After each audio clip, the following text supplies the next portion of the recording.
Hello everyone, welcome to episode number 6 of the Data Mix, and I start off with some interesting news that George does not appear to be here.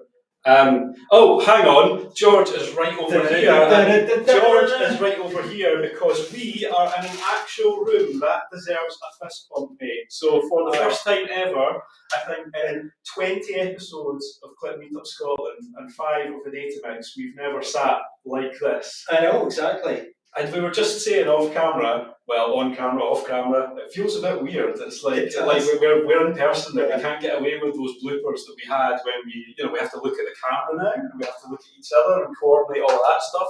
So it's quite an interesting stuff. So welcome, George. Thank you very much. From the other side of the room, welcome. We have just checked that our LinkedIn Live is up and running, so hopefully all you folks can see us out there. We'd love to hear some comments from you during the show. But before we get involved and bring on our guest, how are you, George? It's been such a long time. Well, literally 2 years since we've been sat like this before. So. I am shell-shocked. I took the car to Ingliston, and I got from Ingliston to Edinburgh on a tram. And I walked past real people. It's near the airport in Edinburgh, right? Near the airport in Edinburgh. Yeah. I walked past an actual place. Yeah. It was, it's the first time out in literally months. I think over the last 2 years, I can count on one hand how many times I've been out. Do you know what's seriously shocking about that is that I don't know how well you can see out of our windows, and there's no worries about pointing to each other on the camera because right out there is Edinburgh city centre. Can you believe that? You can probably see some of the cars parked in one of the busiest streets of Edinburgh, George Street outside. So we're absolutely delighted to be here, and despite COVID doing our best to knock us down for 21 episodes, we are here. It's unbelievable. And how do you feel about actually being here now? It's just. Even the sun came out for us. And this is Scotland, so that's something. I know. We went out for lunch beforehand, didn't we? Yeah. And on our sort of preview video from a couple of days ago, you talked about how you'd avoided this plague of COVID, and it's just extraordinary. I mean, I've had it once already. You seem to have got away with it completely, but now we are like this is a whole social distancing thing now. Where we're the right distance apart. George has made me a cup of tea, which is sitting right down here, and he's a very lovely chap, really. And he brought us some water as well, so it's all going down quite well. And how have things been with the family and everything as well, George? It's just been such a long time since we've caught up. I mean, the whole family has managed to stay COVID-free, which is amazing because I have a 19-year-old and a 16-year-old son who love going out, who love hanging out with friends. So that is in itself amazing. And my wife is a nurse for the NHS, and she's in the COVID testing team at the moment. So she sees COVID patients daily, and amazingly, she's not caught it. So the PPE works. Sanitizing, the mask, it works. And we were wearing masks when we came in here. We were, and masks are off camera in bags over in this direction. Indeed. But interesting, my wife went to the dentist over the last few days and said there's still in full proper layers of PPE kit and everything. So it's a stark reminder of where we are. But look, I suppose it is incredible to be back for episode 6. It feels like it should be season 2, episode 1, really, because it's been such a gap because of COVID and Christmas and various things that have been going on. It's been such a long time since we had Caitlin here, but we are ready to start afresh and get cracking on a new year of Data Mix.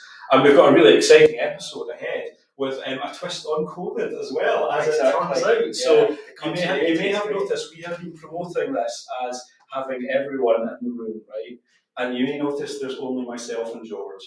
And that is because our guest, unfortunately, has fallen foul of said plague. Indeed.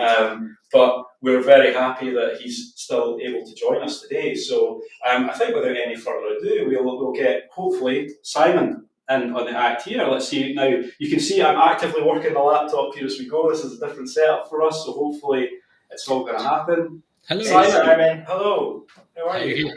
I'm good. I'm perfectly fine. Sadly, I've been victim of the plague, but here I am. First time, Simon? Is this the first time? Yes, first time. And it's the way it is. I'm here in my living room, and beautiful Edinburgh, great weather. So I'm looking forward to having a chat with you guys. Right, you're with me 2 or 3 miles down the road. Yeah. Yes. And I have to say, we've already seen your cat several times. Yes. Prepping for this episode. There will be cats, yes. And I have to say, I'm not an ornithologist either. Yeah, well, there you go. There you go. And it's so strange that when we did our promo a couple of days ago, you were still in fine fettle, and it's literally just happened over the last few days. So we're really grateful that we could make this happen, and we'll wait one more episode maybe to get everyone in a room together. But Simon, it's great to have you here. And George, I'm actually going to pass over to you for a little bit because you've known Simon for a little bit in the past. So I'd like to hand over to you to introduce what the topic for the episode is about today. Great. Well, I would hate to think how long ago it was that I met Simon now. It's definitely double figures now, isn't it, Simon? It is. But I was working for the University of St Andrews as their BI manager at the time, and we were looking to recruit a data guy. And one of the many CVs that came across my desk was Simon's, and I have to admit that when I saw it, I thought this guy's overqualified. I mean, does he know St Andrews University? It's an awesome institution. But when it comes to fast-moving enterprise data, which was Simon's heritage, it is definitely not that. But we took a punt. He came to the interview, and I think, Simon, you wooed everybody on that interview panel, and you were in. And the thing I remember, I've forgotten the registration of your car, but I remember you had a peculiar registration for your car because you drove it from Malta, or you get delivered from Malta. What was that registration? It was Meow. The registration. Yeah. The cat man has a Meow car. That's pretty awesome. Yeah, that's pretty awesome. Yeah. Unfortunately, you weren't able to keep that registration once you settled here. Yeah. Well, I'm sure there's some kind of seamless link into what we're going to talk about today, but I don't think there is. So I think we'll just crack on. Well, actually, I think there is. So today we're going to talk about faster payments and what goes on in the background, or at least Simon's going to tell us what goes on in the background. But I think before we get to that, and before we get to all the data magic that happens there, I'd really like Simon to tell us just a little bit about his journey from working for a telecoms company in Malta over 10 years ago to higher education, back through, I think, Amazon and now Tesco Bank. So, well, you've almost told the story for him there, but I'm sure Simon has a bit more of the details. So, Simon, delighted to have you here, mate. Why don't we pass it over to you a bit to introduce yourself a little bit to our audience? Thank you. I'm Simon. Like Georgia was saying, I've now moved to Scotland, I would say 11 years ago, I would say. Back then, I was not even in my 30s yet. So around the time I was in my 30s, and I had been working in engineering and in data for quite a while, for a decade almost. And I think back then I was looking for a challenge and to also move away from Malta. For people that don't know, Malta is quite a tiny island. So I was kind of looking out for other jobs that I could do elsewhere and maybe further my career then. And it worked. I have to say, looking back, now that I've been asked the question, that was the right move. So Giorgio gave me the chance, obviously, to come into St Andrews. And in fact, one of my favorite experiences in St Andrews was helping, I believe, 4 master's students that we had complete their master's dissertation. I peer-reviewed all 4 of them. One of them, I believe, got a distinction medal as well. So that was great, even for me as a person. Yeah, we're in touch with 3 out of 4 of these. Indeed. I knew St Andrews was a small and slow-moving company compared to the Go Mobile where I worked before that.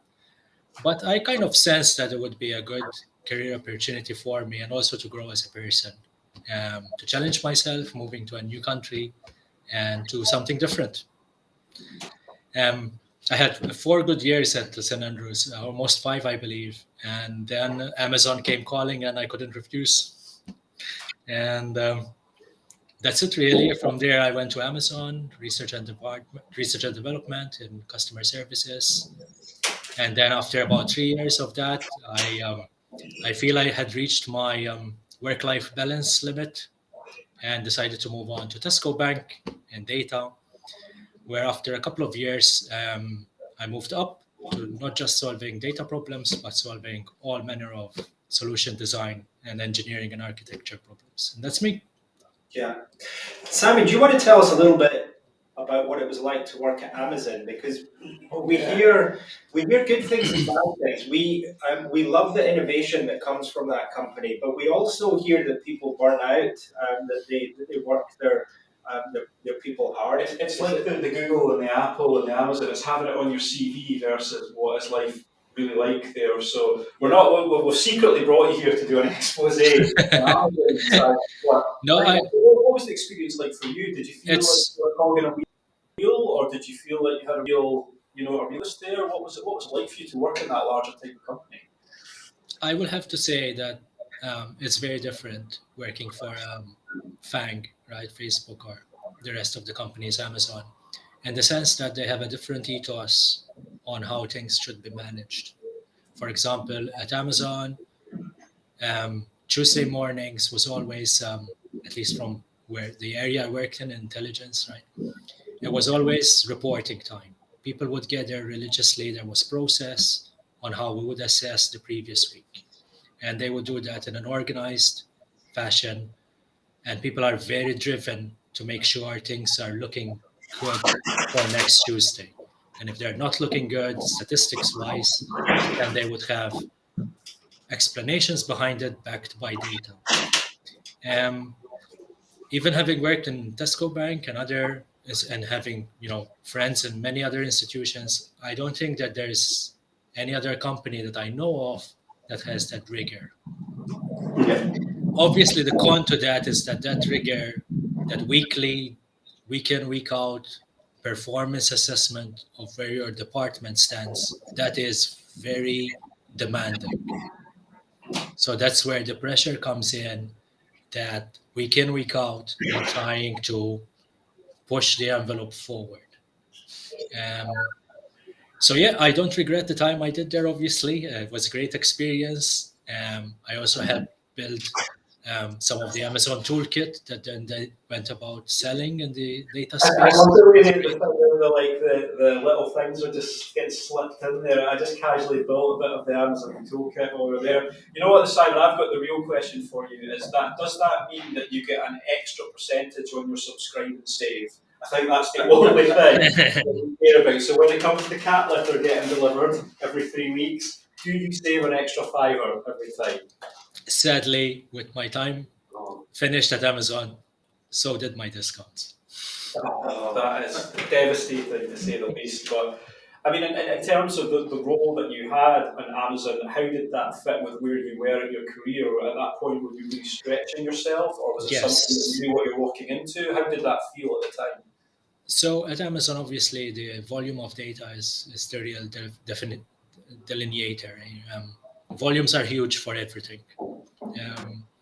So that became a battle against time every week to try and digest all that data that's coming in, making sense of it against metrics and KPIs, and then backing that in these calls and so on. Because a lot of, like I said, Amazon is a very, very data driven company. Um, and very data driven, and maybe this is I can disclose, right? It's data driven from a negative inverse sense, in the sense that the metrics always have a negative stance. For example, where did we fail our customers? Yeah. When did the deliveries arrive late? So it's always focusing on what's not working and going into extreme detail on that in order to improve that week in, week out. Yeah. And Simon, where does that leadership come from? Does that come from the top? Does that come It from does. all the way down? The whole of the company, as far as I could tell, when I worked there almost 5 years ago now, as far as I could tell, the same process is used across the whole of Amazon. So yes, the same concept is used. Yeah. I suppose that fits in with the ethos that when you think of Amazon, you think of lots of automation, you think of lots of power of suggestion, you think about, we've touched on these topics before, but when you add something into your shopping cart, other things get suggested. Yeah. Just telling you that the whole thing is being run in the background. and don't quite know what's happening, but you know it's happening in the way. Just checking where that sound was coming from, whether that was. It's hard to know because we're in a big room and George's laptop is over there and we're still working out our technicalities here. But I suppose that's the same thing with Amazon. There was a solid link back into the topic there. It's the same thing with a company like Amazon. If something is just working autonomously and it breaks, that's the negative metrics that you're talking about, right? So who broke that thing that is our well-oiled machine? Yeah. And do you have to be a certain kind of personality, do you think, to be able to withstand that sort of? I mean, you mentioned negative KPIs, so having that as, I guess, could be a bit oppressive over time. How did that feel while you were there? The hours are long, and mainly it's a challenge. It's the nature of the beast, because Amazon obviously never sleeps, and so the metrics have to be collected and are processed continuously. Whilst in many other companies, like let's say when I worked with Go Mobile, right, fewer people would use their phones in the evenings. You could have like a gap of time where the data can be aggregated, chewed on, and so on. Whilst with Amazon, that's not the case. So, as someone working in the data sphere, in customer services, Amazon obviously never slept. So when things, especially in the run up to Christmas, stuff like that, would obviously get very hectic. I hope that answered your question. I guess one thing to say about that, Simon, though, is if you've been in a company like Amazon, surely you're just about prepared for anything, right? If you go into that sort of reality, then everything after that becomes a little less harsh in comparison. So was that a good preparatory? And obviously, we'll move on to some of the more recent things that you've done. But did you find that a good preparation exercise, and it really steeled you for what was to come? Or in a sense. I'm sure different people at Amazon would have different experiences, obviously. I'm not like the media. But yeah, seeing behind the scenes of a big multinational like Amazon gives you a different perspective on what a medium or large-sized company should operate. Yeah, I bet. And you know that this idea of looking at your failures and learning from your failures, it's counterintuitive for humans actually, because we want to dwell on our successes and look at what went well and get sort of reinforcement that pats on the back that we did that bit good. But constantly looking at our failures and improving them, if that can be done in a structured methodological way, I think it's going to be draining, and you're going to go through your workforce. But I can see why that culture makes Amazon the huge success that it is. Well, yeah, I mean, I would back that up, and like I say, we don't want to focus on Amazon too heavily here, because really the core of the topic that we're trying to get to is around, further on in your career than that, Simon. So how did it kind of move on from there? And I'll just apologise in advance. I'll let George take the next question, and I'm going to pick up my phone just to have a look at some of the LinkedIn chat that's happening as well. So George, I'll give it to you for a second. Yeah. So I think we're going to fast forward to when you joined Tesco Bank, Simon, and I think there's nobody better than yourself just to tell us a little bit about faster payments, and we may have people from outside the UK watching and listening right now who don't know what faster payments is. So can you tell us a little bit about, at a high level, what is faster payments? It's very simple. So a few years back, UK, the Central Bank of UK, trusted one of its entities called Pay UK to figure out a way to make sure that someone paying someone else in UK can get that money delivered as quickly as possible. In the US, the equivalent would be there's companies like Zelle and others like that. Being Brits, obviously, they had to come up with a name, and instead of coming up with something funky like Zelle or stuff like that, they said, well, we'll call it faster payments then. So faster payments is literally the UK's framework, the UK bank's framework to make sure money moves from one account to the other as part of a payment. That's all. Okay, and how fast is fast? What are the time parameters? Fast is fast.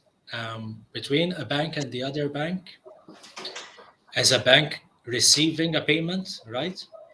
The recipient bank has to answer back to the payee bank within 1.5 seconds. Okay. And as a customer, you have to, as a bank that's within the faster payments framework, in order to be attested to be able to run on the faster payments framework, that is, you should be able to give a customer a reply, whether the money arrived, yes or no, a definitive reply under 15 seconds, ideally under 10 seconds. And the company I work for, Tesco Bank, does that in much faster than 10 seconds. I can't say how fast, but much faster than 10 seconds. So that's how fast we're talking. So what I'm saying here is, if George, you're paying Brian next to you there, Brian can spend the 15 quid within 10 seconds tops of you hitting pay. With my phone, right, Simon? Just Yes, like with your phone, yes. the banking app and Yes, exactly. As soon as George hits pay, within 10 seconds on the faster payments flat framework, the money is yours to spend, Brian, within 10 seconds. It's my money to spend, George. You understand that? Yeah. Simon's on my side. I understand. Yeah. But I mean, that sounds. I mean, that's incredible to think about those timescales and how all of that transition type of happens. Can you give us an idea of like the timescales and the amount of work involved in making something that happens? And again, just from a couple of angles there, the actual implementation of it, because sorry, short aside here, but most of you know that I have a Click background. One of the crowning achievements for me is when I got my first extension working in ClickSense, right? And the amount of time that it took me to just get that little one green selection happening when I pushed my object, that was like 85% of the journey after that. Now, I have no idea about the background of faster payments, so could you tell us a little bit about the upfront stuff that was involved, and also what happens in terms of maintenance, and obviously that optimization part as well? You talked about 10 or 15 seconds. How do you make that how is that a metric for what we're talking about here? I'll break that down in three parts, if that's okay. Sure. So the first part is the framework itself. So faster payments itself is a framework. So an agreed and defined way that banks pass the information to each other. So in order to join faster payments, you need to attest. So you go through the faster payments attestation, right?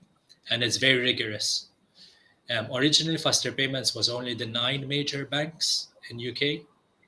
And right now, I believe, if I go on the faster payments website, there's 36 of us now. So there's 36 entities that have signed off and proved that they can manage the faster payments framework to all other banks, so that they can receive payments and send payments within the parameters of the faster payments framework.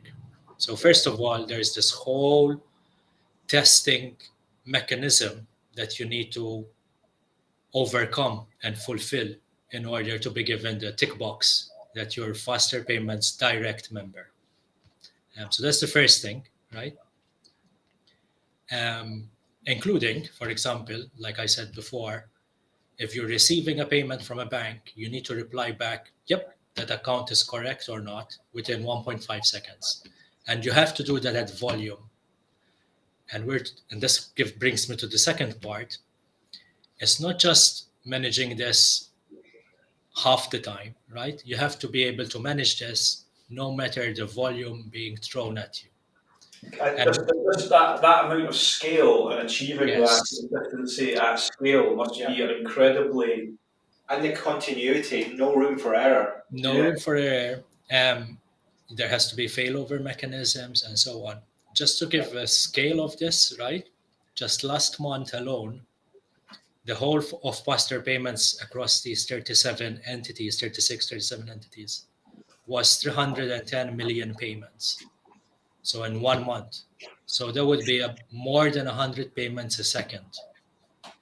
And 99.99% of these have to be fulfilled in under 10 seconds from beginning to end. So I 100 can't imagine how many desktop boxes you need in a server room to make that happen, but that seems like some monumental, high-level technical kit, plus networking, plus security. I mean, it just seems like a huge task with a huge task force behind it as well. Yep. And So- lastly, and I'll close here, Yeah. it's not just the volume of payments. We're obviously talking about people's money here. So a fundamental right, yes, obviously you don't want to lose your money, suddenly it vanishes in the ether, right? There has to be traceability, there has to be reconciliation, that the money actually moved from one place to the other, that it was clean money, that it wasn't, laundered money, and so on. Yeah. And just to give a figure to that, just last month alone, across all of Faster Payments, that money added up to 232 billion. So just to keep an understanding of how important and critical this is to day-to-day life in UK. But that is a big number, and I think just to take a small sidestep from that, Simon, I just want to take a minute to acknowledge the people that are in our chat, George, because we always find this part really difficult, because we're on two separate laptops, we're always talking over each other. So actually, now that I can tell you, I'm just going to have a look at some of the messages here. I'm going to bring them up on screen. So just saying hello to everyone that we've seen in the chat there. Hi, Jenny, you've been a great supporter of us since day one. Lovely to see you. Adrian, you're absolutely bang on the money. The opening credits are sensational, and it's wonderful to be able to hear them in a room rather than over the Wi-Fi. So thanks very much. And it's great to see Neil here as well. We've both known Neil for quite some time as well. Neil is here, and thanks for lunch just before Christmas. Oh yeah. Oh, sorry, it was breakfast. It was a long breakfast. A long breakfast, right? One of those. And there's actually a few more questions in the chat here, Simon. So I don't know if you might want to let's just take a quick look at those as well. So Neil has asked. So I guess we're not talking about backs then. And No. I think that's a fair question because most of us don't know the differentiation between how we get paid, how we send the payment to each other. What's backs? Is that different? Is that all together with open banking? And there's a new generation of kids, my kids, for example, who have Monzo and Revolut, who transfer money between their accounts instantly, and they would freak out if it was 3 days before they actually got their money, because usually it's, we want it now. I don't have money for lunch. I need some dinner money. Transfer me a $5, Dad. I'm with Santander. Son's with Monzo, so that would take 3 days in the way. So there's the double-barreled question for Simon then. So first of all, I guess it's not backs we're talking about, and in tandem with that, so is it similar to SWIFT? So can you clear up some of the mystique for us, Simon, about what faster payments is and isn't? That would be tremendous. No problem. Yeah, so without going into the whole history of payments, so backs is also a mechanism of paying from one account to the other, but it's this mechanism that's being replaced by faster payments. Backs takes approximately 3 working days to complete end-to-end, whilst faster payments in its current implementation, the money moves directly and then it's settled 3 times a day. So it's a bit much faster, right? So you can say, without going into too much detail, that faster payments is the evolution of backs. When it comes to single immediate payments, backs is still used for things like direct debits or direct credits.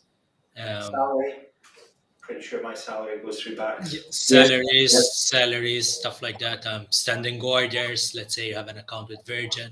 That's a different, or some other vendor. Where you get a monthly payment going through. That's batch a bit different. Batch payment and so on. Yeah. So it's similar, but faster payments is certainly evolving in order to try and replace all of backs in UK. So that's one. SWIFT is different. It's a whole new beast. SWIFT relates to also international payments and stuff like that, SWIFT tends to straddle not just UK legislation. So making a SWIFT payment tends to involve transferring money between banks that are not in the same country and so on. So it's difficult to compare in the same way. Sorry, without going into too much detail. I hope that answered Neil's question. The Faster Payments website has a very simple and straightforward explanation of the difference between these. There you go, Neil. Well, there we go. It's a very succinct answer to Neil's question there. And I think, you know what, we're working, Simon, quite hard here. So what I'd like to do is, first of all, take that question off the screen that is there from Neil, which is a very good question. But look, we're all geeks here, Simon, right? So George and I are geeks. We've been self-professed. Clearly, through your progress on your career, you count yourself as a geek as well. But we all do stuff for fun, right? So little known fact about me, I play fantasy basketball, right? I do it at quite a high level, but I don't necessarily apply my analytical knowledge to it. And I've seen George in the great outdoors doing quite a lot of activities, including canoeing with your son and not capsizing too many times. Only three times over 5 days. So you can guess where this is going, Simon. What are you interested in outside of the world of faster payments? Because unless there is nothing else, and it's going to be a very short call. So I have to say, obviously, I am a true geek, right? I've worked in tech more than half my life now, and I'm grateful for that. And with that came sort of a sedentary life where I gamed. But I have to say that one positive thing from the current times we're living in is that I cleaned up a lot of my diet. I took to running a lot. So I'm very proud that last year I managed to run the equivalent of a marathon every month. And I have to say it became, quite a mental and health and physical hobby almost for me to keep steady and keep myself healthy.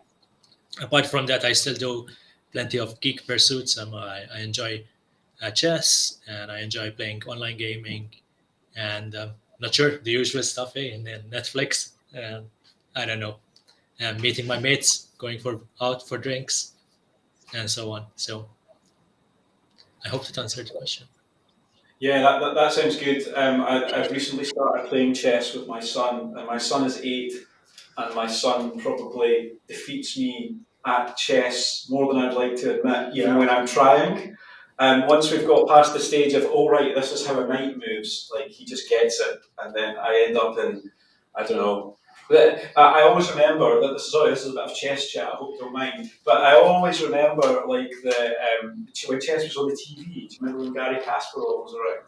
And No, you don't. So I'm going to completely. Maybe Simon can help me out here. Gary Kasparov was a Russian grandmaster in the chess world, and for a while, chess used to be on the TV on Channel 4. You know, like football used to be on the TV on Channel 4. And he had a time where he played against like a supercomputer that he beat at chess, and that's how I feel like my son is going up against me. Is like I should have at least 30 years of experience of the Nimzo Indian defence that I've heard on TV. That I should be able to just move my bishop and then I'm there. You probably know what all these terms mean in reality, Simon. I don't know these terms. I'm only an amateur. I have to say, we should have a couple of games in the pub, and I say a couple because I'm pretty sure that my game certainly wouldn't last more than a half hour. Yeah. Well, I mean, so chess is awesome. Basically, even though I get defeated more than I'd like to admit, but one of the things that you touched on there, Simon, was that you'd started running quite long distances, I guess, and we know a couple of people in our network that do that. But was that a lockdown and a COVID thing, or was that a decision that you made, and was it related to your work? And how did that all sort of come about then? Has it always been something you've been interested in?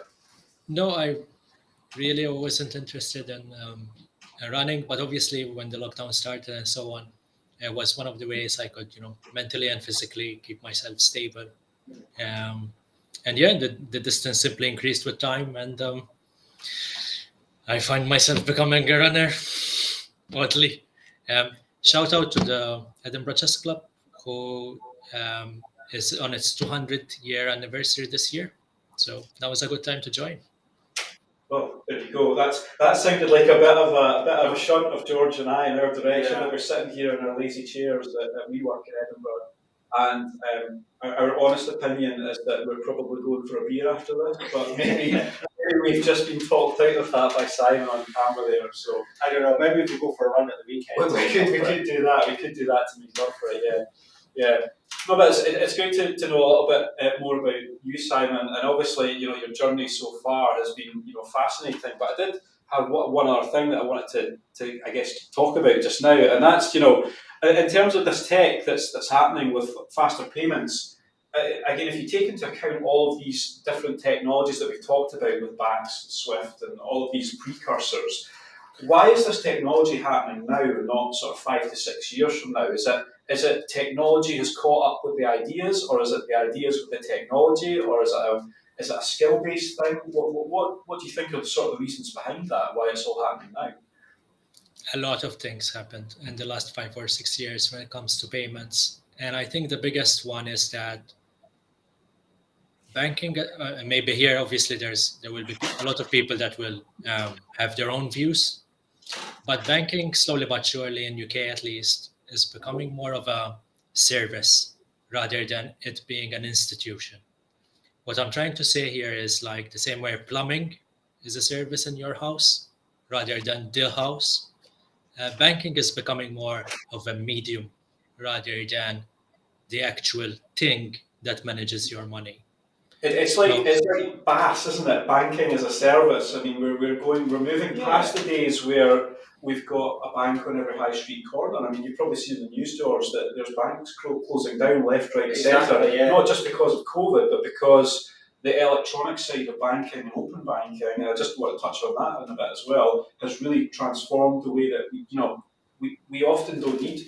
I can scan a check-in on my app now. I've got like Royal Bank of Scotland app. I can scan a check-in, and I don't have to go into the branch anymore. So I think maybe that's one of the things that you mentioned, Simon. But I probably use over the course of last year. I'd be surprised if I spent more than £100 in actual real cash. Everything is now. So more and more, I'm realizing that my money are just lines in a database. Yeah, it's a ledger in a database somewhere. And that's a really interesting thing. So at the risk of preempting, Simon, does that sound in alignment with the kind of things that you're seeing, or what other kind of things have you seen that have kind of made this change propagate so quickly? Yep. So that was the sort of the motive, right, on how UK wanted to advance its payment infrastructure. It wanted to move away from the banks being these monolith institutions and then bring in all variety of what we call third-party providers, TPPs, into the sphere, and then they would create these apps, and they would have access to your payments and so on. It wanted to open up the concept of banking, including payments and your account information, to a wider variety of institutions, because the more variety there is, the more so when you have your Monzos, your Starlings, and even the bank I work in, it's obvious that the customer no longer sees banking as just this monolithic building. You walk in and there's your money there in some vault. That concept is gone. Yeah. Nowadays, banking, at least how Pay UK and the UK government wants banking to be, is a service that gives the customer the most options and the best service. And to do so, you need to open up. And to open up, you need to do it safely, but you also need to do it in a way where third parties can provide some of that service. And that's why it's happening now, because the regulation and the people's view of what banking is changed. Nowadays, it's an app where your money moves from one thing to the other. It's no longer walking into a building, getting cash out. That concept is dead. So nowadays, if it's in an app, your phone is doing everything. then the underlying infrastructure has to change in order to complement that. And that's why this whole revolution in payments, which is still ongoing, I have to add, and Yes. I hope I get some time to discuss what's coming up next, right? Where faster payments is just one element of this. So Yeah. faster payments is replacing me giving you cash with Yeah. almost the same speed, and then you can then spend that cash as if it's yours. Yeah. That's what we're replacing here with faster payments. Yeah. I mean, it's opened up the market for you just seeing an advert on Gumtree or in the newspaper, it doesn't really happen in the newspaper, going along to that guy's house, buying the lawnmower, the car, whatever, and then being able to just, rather than handing over £10,000 in cash, being able to put it over via faster payments. It's a little bit like the PayPal revolution as well. Yeah. Is that took a long time to take off, but now eBay, Gumtree underpin these, have these payment systems that underpin everything that they do to take away. But I suppose in some ways you are taking away the human element. But I suppose it's for the better when it comes to the money and the transactional side of things. But I mean, just to point that back at you, Simon, how have you found it for the specific vendors? So there's the framework side, right, of the actual faster payments framework. So that's one side of things. But obviously the other side is vendors actually jumping on board and running with this and putting their own effort into adhering to these standards. So are we starting to see an uplift in that, or are vendors still just moving at their own pace, or how is that? How do you see that in the market just now? So it's a bit of two different things. Faster payments is more for what's called immediate payments rather than an e-commerce kind of payment. But with time, just to deviate a bit from, I have a cat alert here. Just a second. That's okay. I knew that was going to happen at some point. When you mean vendors, I guess you mean people that are selling you things online.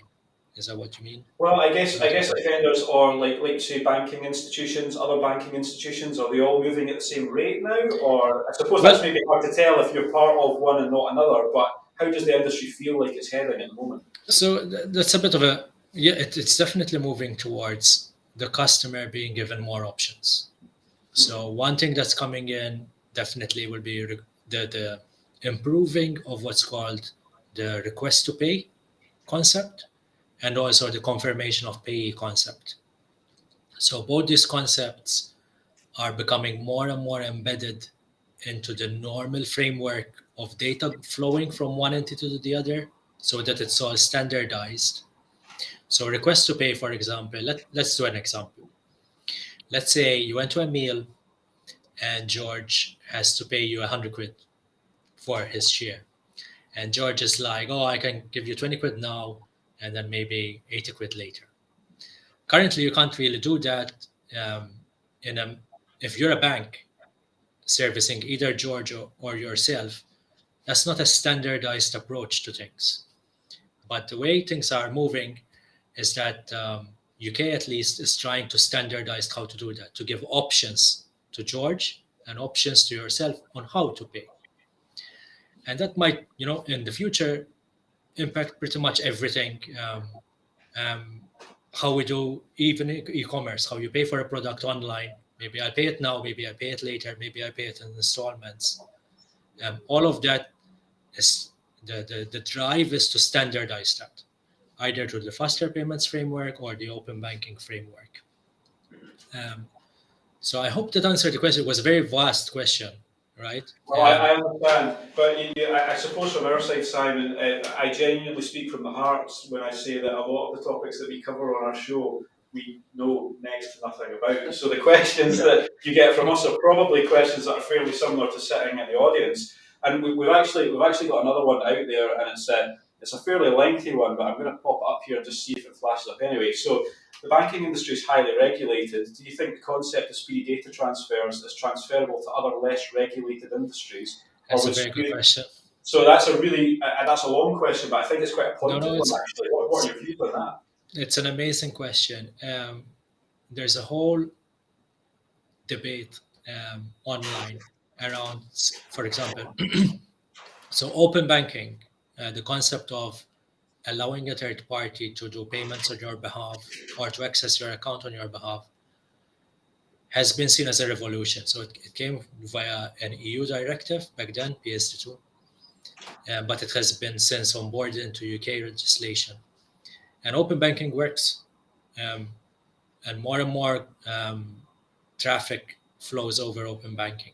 So someone creating an app in a less regulated, not necessarily a bank, could be someone in his, in his living room, as long as they can prove that they are that they can take the liability on board.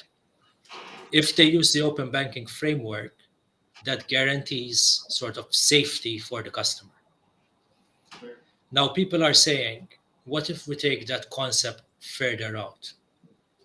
What if instead of it just being open banking, let's say there's somewhere where I can store my current address, and then I can give consent to see this current address, rather than me going to 100 websites to update my address.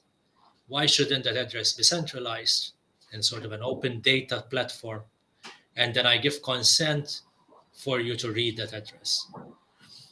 I'm not sure where that penny will fall, whether that becomes something that should be regulated or not.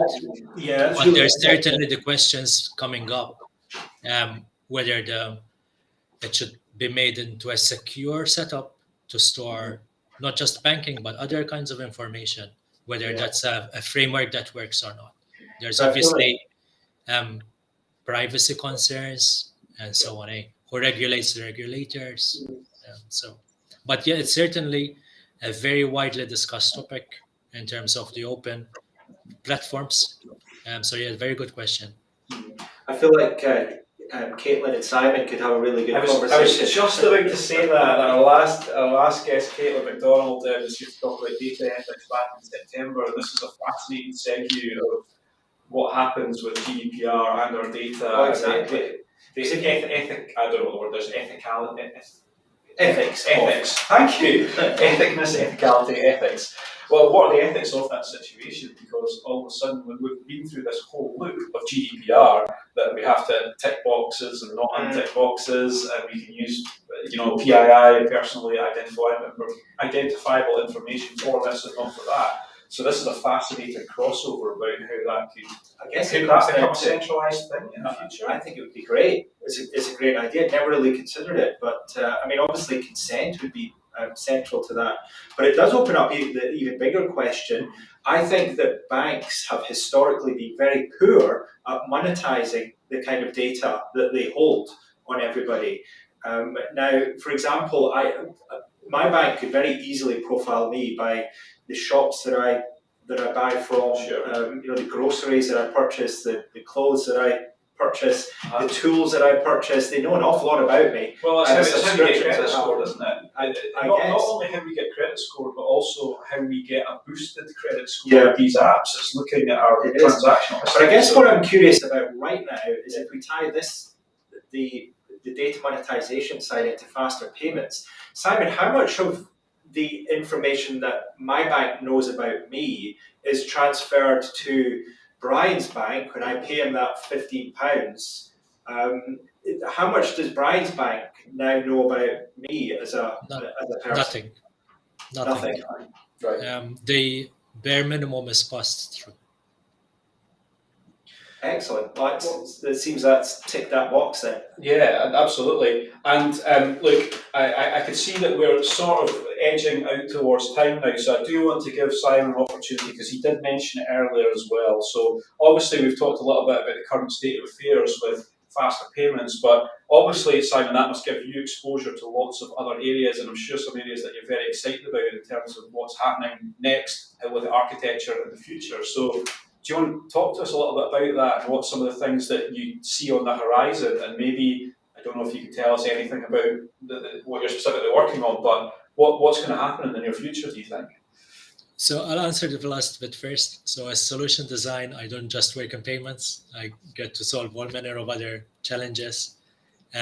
So for my future, I can't really tell. I'll be solving all manner of different problems for the bank. When it comes to the payment space itself, a lot of changes coming in the next few years. The big one, obviously, being that BACS, faster payments, all manner of payments, standing orders, and so on, are going to be standardized to one ISO standard. So the communication of someone passing money to someone else, the aim is that in UK it will go through in one standardized format. And that might not sound like much. So ISO 222.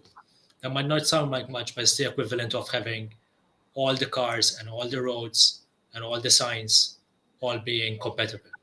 So that's a big, it's a big move for the banking industry. That will open up making applications much easier because you only need to adhere and manage one standardized format, both to pay and to receive payments. Right. The second concept is that Pay UK is trying to remove itself from being the centralized settlement process. So currently, settling the money between banks is centralized. That also the concept is trying to move. Again, that might lead to a position where banks can settle with each other instantaneously. Currently, they settle on a cycle that can happen instantaneously. And if you bring that even more forward, that it becomes easier and easier to be a store of information about money, then again, that improves. For example, let's say you want to be paid by the day. There will be no challenge to do that because it will cost you the same as being paid by the month and so on. From the transaction price side of things, it will be just the same thing, right? Lastly, like I mentioned before, the request to pay, many more options are being inbuilt into the system. You want to pay monthly, you want to pay later, you want to pay within a certain day. Um, Maybe even you can pay me 20 quid now or 25 quid later. All of that is going to be inbuilt into the payment framework that uh, and it's going to be standardized. So that means that application builders can easily do this no matter which bank George or yourself has the money with. If every bank did it differently, then it would be almost impossible to have an app that worked for all of them. But since this is going to be inbuilt into the framework, it will be easier to have these kind of apps going on and to save money, not just spend money, right? And lastly, to make it safer, the concept of confirm your payee to make sure you are paying George or that you are paying Brian, that also is going to be inbuilt into the underlying framework. So the check mechanism to make sure the Yeah. money is going to the right pocket, that also is going to be standardized in this framework as well. And that last one especially is really interesting because I remember how scared I am. See, when you have to pay someone new and you add a new payee and you don't, and you're something like your banking app tells you this is an unverified business account or something like that, it puts you in an immediate state of almost shock of, right, okay, if I'm about to pay this business or this person, how do I know that it's actually them?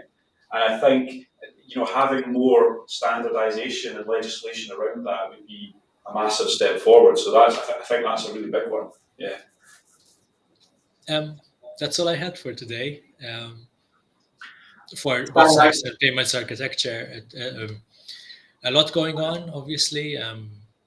We could go into a whole other slew of things where the bank is going with digital wallets and stuff like that. But I fear that that would be a whole other hour of chat. I have one final question for you, Simon. Given that it sounds like you've had a history of working in fairly high pressure environments where there are people's money is at stake, businesses are at stake, and you probably have the power to screw up a lot of things. Tell me a little bit about, and I'm saying this from memory because I've worked with Simon. How does your Mediterranean nature help you to get results? That's a good question. I like that one. No, I'm not a dev myself, so I just design stuff. I don't actually build the stuff, right? So yeah, but I am flattered that you think I have that kind of power, right? Um, as when it comes to the having different kind of people in a team, I'm in a team of 19 solution designers, and we're from all manner of lifestyles and all manner of journeys to get to this point.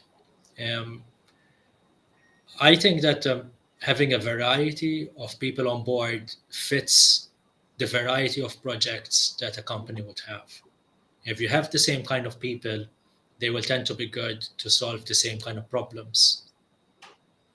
So I'm suited to solve certain kind of projects more than other people, but I am also weak in solving some kind of problems than some other people in my team. So I wouldn't say it's an outright advantage being Mediterranean. I would say that in some projects, especially when there's tight deadlines, when there's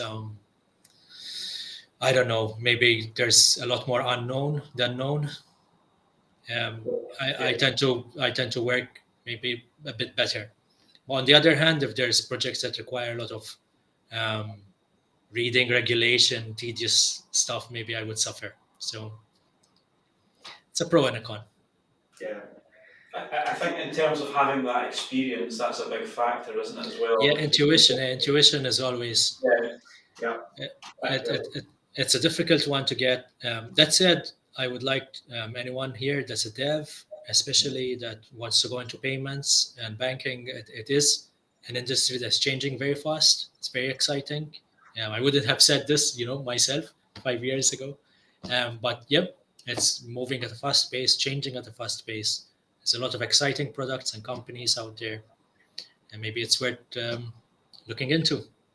I think that's a really interesting note to finish off, is that obviously you have had a broad and varied career, Simon, now, but you've made it up to this platform, if you pardon the pun, in terms of the thing that you're working on. I think it's always important when we talk to our guests to understand that that is an inspiration, to understand that when you start off in a certain place, in like an academic background, and then you end up somewhere like in dealing with these kind of big architectural decisions on a day-to-day basis, it really does go to show that application, again, pardon the pun, does put you places. Yeah. And that's a really important note of every guest that we have on our show, is that they've got a journey with that. So it's been inspiring to talk to you, and I've also learned a lot of things about faster payments, banking, and long distance marathon, ultra running. I didn't know before as well. So thank you so much, Simon. Yeah, I know, Simon. Who knew the banking industry could be cool again? Yeah.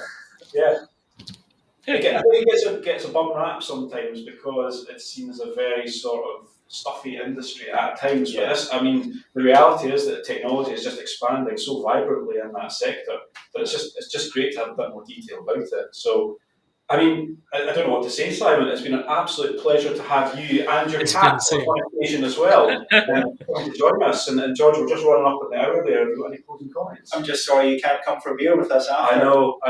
I'm sorry. I think those cars down there. Yeah. There's a nice pub that I think we're going to head off to. But look, just to make sure we close off on time, we'd just like to thank again all our viewers. We don't have a show or a podcast without you, so thank you very much for attending. Hopefully this live format worked well. I think we'll try and do it regularly moving forward now that restrictions are out of our way. We could have a live audience. Well, like some cheering in the background. I'm not sure we'd have the appetite for that, but we could go for it anyway. I can get my mum to come along. But look, it just remains for me to say thank you very much. I'll give it over to George for a second as well to say. Same, well, just thank you everybody for attending. Thank you, Simon, for your time today. If you wouldn't, I'll give you my sort code afterwards. Yeah. If you wouldn't mind just dodgy transactions are like, yes. Exactly. Hey, it's just data. Well, exactly. Data.